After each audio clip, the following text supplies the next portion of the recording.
नमस्कार। रेडियो कार्यक्रम पत्रकारिताको शैक्षिक भ्रमणमा तपाईलाई हार्दिक स्वागत छ। म अप्सरा अनि म जगद्दल।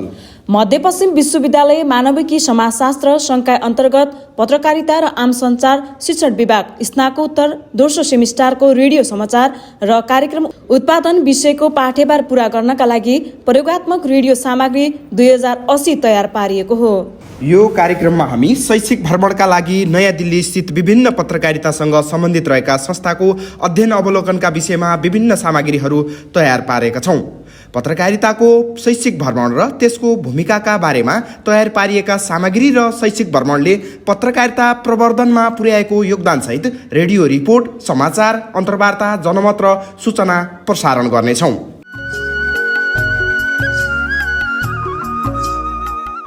मुख्य समाचार अप्सरा पृष्ठबाट सुन्नुहोस्। यामे जेएमसीको साताव्यापी शैक्षिक भ्रमण सम्पन्न। मध्यपश्चिम विश्वविद्यालय आम सञ्चार तथा पत्रकारिता स्नाकोत्तर तह 2079 ब्याचका विद्यार्थीहरूको शैक्षिक भ्रमण अवलोकन सम्पन्न भएको छ। भारतको नयाँ दिल्ली स्थित आम सञ्चार तथा पत्रकारिता अध्यापन गराउने विश्वविद्यालय इन्स्टिच्युट र टेलिभिजन प्रसारण स्टुडियोहरूको अवलोकन भ्रमण सम्पन्न भएको हो। स्नाकोत्तर तह दोस्रो सेमिस्टर एमए-जेएमसी विषयको अध्ययनरत विद्यार्थीहरूको शैक्षिक अध्ययन तथा अवलोकन भ्रमण 2080 मङ्सिर 9 गतेदेखि 16 गतेसम्म भएको थियो। मध्यपश्चिम विश्वविद्यालय graduate school of humanities and social science सामाजिक कार्य तथा पत्रकारिता र आम सञ्चार केन्द्रीय विभागका उपप्राध्यापक द्वय भानुभक्त अधिकारी र त्रिभुवन विशीको नेतृत्वमा भ्रमण सम्पन्न भएको थियो। पत्रकारिताका विद्यार्थीलाई विश्वविद्यालय भन्दा बाहिरको अवस्थाको बारेमा अवलोकन गराई शिक्षण सिकाइ क्रियाकलापमा थप परिमार्जन गर्ने, भारतमा पत्रकारिताको अभ्यास, प्रविधिको प्रयोग, अवसर र चुनौतीका बारेमा अनुभव आदान प्रदान गर्ने उद्देश्यले शैक्षिक भ्रमण गरिएको थियो। साउथ एसियन युनिभर्सिटी नयाँ दिल्लीका प्रोफेसर डाक्टर मल्लिका साखे, भारतको नोएडा स्थित मिडिया हब फिल्म सिटीमा रहेको international school of media and entertainment इन्स्टिच्युटका कार्यकारी निर्देशक तनुजा शङ्करसँग छलफल अन्तर्क्रिया गरिएको थियो। न्युज 24 को स्टुडियो, न्युज रुम, विभिन्न विभाग, इकाइ, कार्यरत कर्मचारीसँग छलफल अन्तर्क्रिया गरिएको थियो। भारतीय जनसञ्चार संस्थान आइआइएमसी पाठ्यक्रम निर्देशक professor doctor Pramod Kumar, IIMC का डिन तथा रेडियो एन्ड टेलिभिजन पत्रकारिता विभाग एकाडेमी पाठ्यक्रम निर्देशक प्रोफेसर डाक्टर गोविन्द सिंहसँग छलफल तथा अन्तर्क्रिया गरिएको थियो। त्यसै गरी आइआइएमसीबाट सञ्चालित सामुदायिक अपना रेडियो 96.9 मेगाहर्जको स्थलगत अवलोकन गर्नुका साथै भारतमा सामुदायिक रेडियोबाट उत्पादन र प्रसारण हुने सामग्री, विषयवस्तु र त्यसको प्रभावकारिताका बारेमा रेडियोका प्रस्तोता कविता शर्मासँग छलफल गरिएको थियो। भ्रमणमा पत्रकारिता विभाग एमए दोस्रो सेमिस्टरका विद्यार्थीहरू जगद्दल चनाला विक, अप्सरा विष्ट, दीपक कुमार बुढा छेत्री, शेरबहादुर खत्री, पुष्प विशी र प्रेम प्रकाश चन्दको सहभागिता रहेको थियो।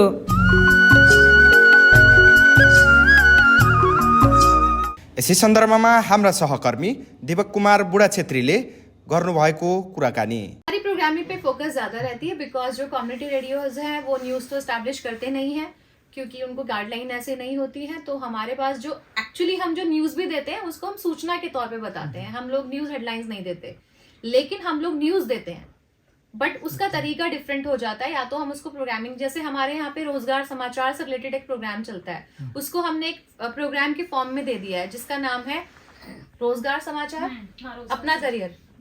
अपना करियर उस प्रोग्राम का नाम है, जिसमें एक सेगमेंट में तो रोजगार समाचार में जो वैकेंसीज होती है उस पर हम चर्चा करते हैं, और दूसरे सेगमेंट में हम चर्चा करते हैं किसी भी पर्टिकुलर ऑक्यूपेशन को लेकर, उस पर एक गेस्ट को बोल के कि वो आएगा, वो बताएगा कि कौन बच्चा किस करिकुलम में जाए, कैसे जाए। इस तरह का प्रोग्राम होता है। सो जैसे कि मैंने बोला, टारगेट ऑडियंस हमारे पहले बच्चे ही है, तो उन्हीं को फोकस करके हमारी प्रोग्रामिंग ज्यादा होती है। रही बात गाने बजाने की, तो आपको पता है कि सामुदायिक रेडियो स्टेशन पे उतने ज्यादा हम गाने नहीं बजाते, Bollywood songs. It's again depend on your pocket. अगर आप उसको बाय कर सकते हैं तो आप बाय कर सकते हैं, नहीं तो फिर आपके आर्टिस्ट जो होते हैं लोकल, वही आपके लिए म्यूजिक कंपोज करते हैं। तो वी हैव स्टूडेंट्स बहुत सारे, उनमें बहुत सारा टैलेंट है, हम उनसे गीत गवाते हैं। हम यहाँ पे एक्सपर्ट्स को बुलाते हैं, उनसे गीत गवाते हैं। और हमारे पास क्योंकि सामुदायिक रेडियो स्टेशन है तो ये प्रिविलेज है हम सबके पास कि हम एक दूसरे का डाटा शेयर कर सकते। यस सम्बन्धी सहकर्मी जगतदल जनाला विकले तयार पारेको रिपोर्ट। भारतीय जनसञ्चार संस्था IIMC का डिन तथा रेडियो एन्ड टेलिभिजन पत्रकारिता विभाग एकाडेमी पाठ्यक्रम निर्देशक प्रोफेसर डाक्टर गोविन्द सिंहले भारतको सबैभन्दा ठूलो इन्स्टिच्युट रहेको बताउनु भएको छ। सन् 1965 सुरु भएको यस इन्स्टिच्युटबाट उत्पादित सबै खाले जनशक्ति भारतका सबै ठूला मिडिया हाउसहरूमा काम गरिरहेको बताउनुभयो। जो बेसिकली इंस्टीट्यूट है ये भारत सरकार का है, वैसे ऑटोनोमस है लेकिन डायरेक्टली गवर्नमेंट ऑफ इंडिया इसको चलाती है। 1965 में इसकी शुरुआत हुई थी। तब ये जो है सिर्फ जो गवर्नमेंट के अफसरों के ट्रेनिंग के लिए था। शुरू में जो गवर्नमेंट के जो इंफॉर्मेशन ऑफिसर होते हैं उनकी ट्रेनिंग के लिए ये इंस्टीट्यूट बना था। बाद में फिर धीरे धीरे जो डेवलपिंग वर्ल्ड है, थर्ड वर्ल्ड कंट्रीज, और उन सब के पत्रकारों की ट्रेनिंग के लिए भी यहाँ आने लगे। भारतीय जनसञ्चार संस्था IIMC पाठ्यक्रम निर्देशक प्रोफेसर डाक्टर प्रमोद कुमारले भारत सरकारको लगानीमा सञ्चालित ट्रेनिङ इन्स्टिच्युट रहेको बताउनु भएको छ। उहाँले यहाँ रेडियो टेलिभिजन पत्रकारिता सिनेमा उद्योगमा आफ्नो भविष्य बनाउन खोज्ने विद्यार्थीहरूलाई सबै खाले सिप सिकाउने गरिएको बताउनुभयो। रेडियो प्रोग्राम कैसे बनना है, टीवी की अगर बात कर रहे हैं तो टीवी में कैसे काम होगा, कैसे काम करना है, वो सब आता है। वीडियो एडिटिंग है, बुलेटिन एडिटिंग है, सब कुछ उन्हें आता है। हम प्रिंट की भी बात करें तो स्टूडेंट को पता है कि अखबार में क्या क्या काम होता है, कैसे करना, वो करते हैं सब यहाँ पर। तो हम लोग ट्रेनिंग इंस्टीट्यूशन है, यहाँ सब सीखते हैं। पढ़ाने वढ़ाने की चीज़ें वो सब जो पढ़ना अपना ग्रेजुएशन करके आते हैं, मिनिमम क्वालिफिकेशन ग्रेजुएशन है या एडमिशन लेने के लिए, तो वो आते हैं। ऑल इंडिया लेवल का एंट्रेंस होता है, उस एंट्रेंस को जो क्वालिफाई करते हैं उसमें जो तो अभी लगभग 582 या 86 टोटल सीट्स हैं हमारे यहाँ। भारतीय जनसञ्चार संस्था IIMC-बाट सञ्चालित सामुदायिक अपना रेडियो 96.9 मेगाहर्जका कार्यक्रम प्रस्तुता कविता शर्माले भारतमा सबैभन्दा ठूलो पुरानो अन्ना विश्वविद्यालयमा FM स्थापना भएको र अपना रेडियो दोस्रो पुरानो भएको बताउनुभयो। उहाँले सामुदायिक FM भएकोले समाचार बुलेटिन प्रसारण नगरिने बताउनुभयो। गीत नबजाउने तर स्टेसनमा आउने अतिथिलाई भने गीत गाउन लगाइने गरिएको उहाँले बताउनुभयो। विभिन्न सूचना दिने सामुदायिक FM भएकाले रोजगार, समाचार, आफ्ना करियर, खेती, प्रविधि, विज्ञान, बालबालिका, विद्यार्थी, महिला लक्षित विभिन्न कार्यक्रम उत्पादन गरेर प्रसारण गर्ने गरिएको जानकारी दिनुभयो। हमारी प्रोग्रामिंग पे फोकस ज्यादा रहती है बिकॉज जो कम्युनिटी रेडियोज हैं वो न्यूज तो एस्टैब्लिश करते नहीं हैं क्योंकि उनको गाइडलाइन ऐसे नहीं होती है। तो हमारे पास जो एक्चुअली हम जो न्यूज भी देते हैं उसको हम सूचना के तौर पे बताते हैं। हम लोग न्यूज हेडलाइंस नहीं देते, लेकिन हम लोग न्यूज देते हैं, बट उसका तरीका डिफरेंट हो जाता है। या तो हम उसको प्रोग्रामिंग, जैसे हमारे यहाँ पे रोजगार समाचार से रिलेटेड एक प्रोग्राम चलता है, उसको हमने एक प्रोग्राम के फॉर्म में दे दिया है जिसका नाम है रोजगार समाचार अपना करियर। अपना करियर उस प्रोग्राम का नाम है, जिसमें एक सेगमेंट में तो रोजगार समाचार में जो वैकेंसीज होती है उस पर हम चर्चा करते हैं, और दूसरे सेगमेंट में हम चर्चा करते हैं किसी भी पर्टिकुलर ऑक्यूपेशन को लेकर, उस पर एक गेस्ट को बोल के कि वो आएगा, वो बताएगा कि कौन बच्चा किस करिकुलम में जाए, कैसे जाए।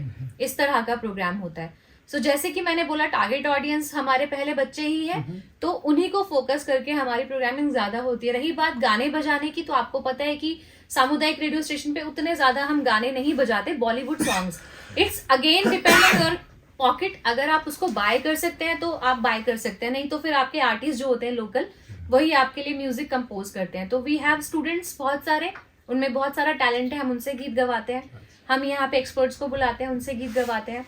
और हमारे पास क्योंकि सामुदायिक रेडियो स्टेशन है तो ये प्रिविलेज है हम सबके पास कि हम एक दूसरे का डाटा शेयर कर सकते हैं। International school of media and entertainment institute नयाँ दिल्लीका कार्यकारी निर्देशक तनुजा शङ्करले मिडिया हाउसको स्टुडियोभित्र र बाहिर फिल्डमा खटिने जनशक्ति उत्पादन गर्ने गरिएको बताउनुभयो। उहाँले विद्यार्थीले मिडियाको कुन क्षेत्रमा जाने, विद्यार्थीले त्यो छनौट गरेपछि त्यसैका आधारमा उत्कृष्ट ज्ञान, सिप र प्रविधि सिकाउने गरिएको बताउनुभयो। इन्स्टिच्युटबाट मिडिया र फिल्म क्षेत्रको जनशक्ति उत्पादन गर्न 1 वर्षको डिप्लोमा कोर्स र 6 सेमिस्टर स्नातक र 4 सेमिस्टरको स्नातकोत्तर तहको सिप र शिक्षा दिएको बताउनुभयो। उहाँले उत्पादित जनशक्तिले इन्स्टिच्युटमा जागिर पाउने, आफैले मिडिया चलाउन सक्ने र बाहिर अन्यत्र मिडियामा जागिर गर्न सक्ने जानकारी दिनुभयो। देने के बाद 4.25 लाख भी फीस होता है और वो जो फीस है वो हमने पूरे 6 सेमेस्टर में डिवाइड कर दिया है, यानी पहले सेमेस्टर से लेके 6वें सेमेस्टर तक, और 5वें सेमेस्टर से उनकी इंटर्नशिप शुरू हो जाती है। इंटर्नशिप एक बहुत इंपॉर्टेंट भाग है हमारे यहाँ के कोर्स का, जो सभी संस्थाओं में देते तो हैं, बोलते हैं कि देते हैं, पर कहाँ देते हैं उनके पास कोई प्लेटफॉर्म ही नहीं है। हमें कहीं बाहर जाने की जरूरत नहीं है, हम स्टूडेंट्स के पोटेंशियल के हिसाब से उनको डाल देते हैं मध्य प्रदेश छत्तीसगढ़ चैनल में, न्यूज़ 24 चैनल में, E24। मान लो कुछ बच्चे होते हैं जो बॉलीवुड वगैरह ज़्यादा पढ़ना चाहते हैं, उनको मन है कि हम बॉलीवुड की रिपोर्टिंग करें, लिखें, हम उनको E24 में डाल देते हैं। कुछ लोग दर्शन में जाते हैं, कुछ लोग हमारे पॉडकास्ट पे जाते हैं, कुछ लोग हमारे वेबसाइट पे जाते हैं। तो डिजिटल नेटवर्क और नेशनल जो चैनल है उसके नेटवर्क में उनकी इंटर्नशिप लगती है करीब करीब 6 महीना।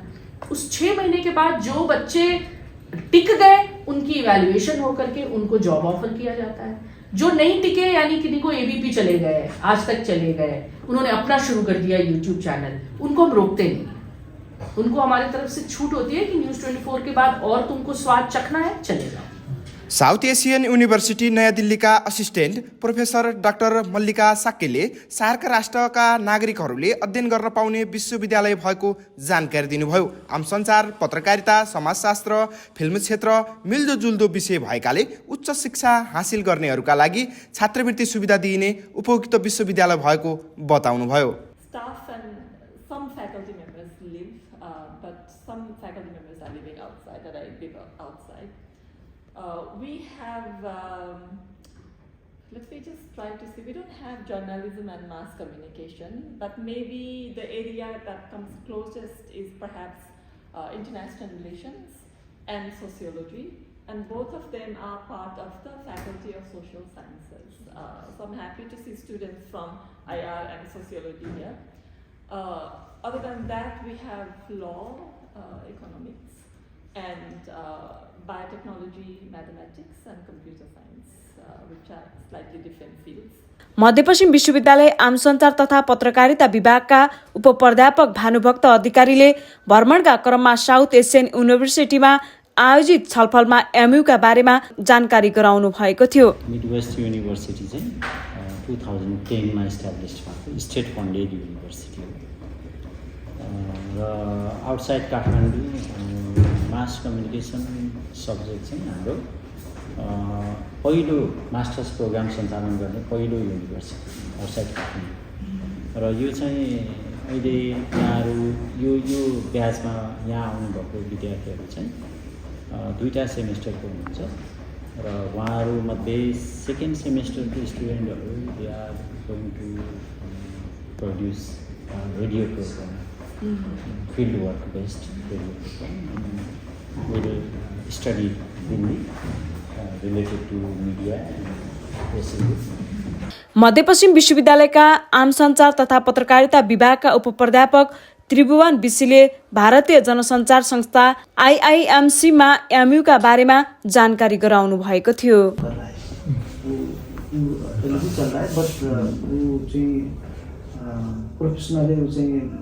ये नेपाल प्रेस इंस्टीट्यूट ये प्राइवेट है या सरकारी? सरकारी है। अच्छा, जो विश्वविद्यालय का उपप्राध्यापक है, जर्नलिज्म एंड मास कम्युनिकेशन,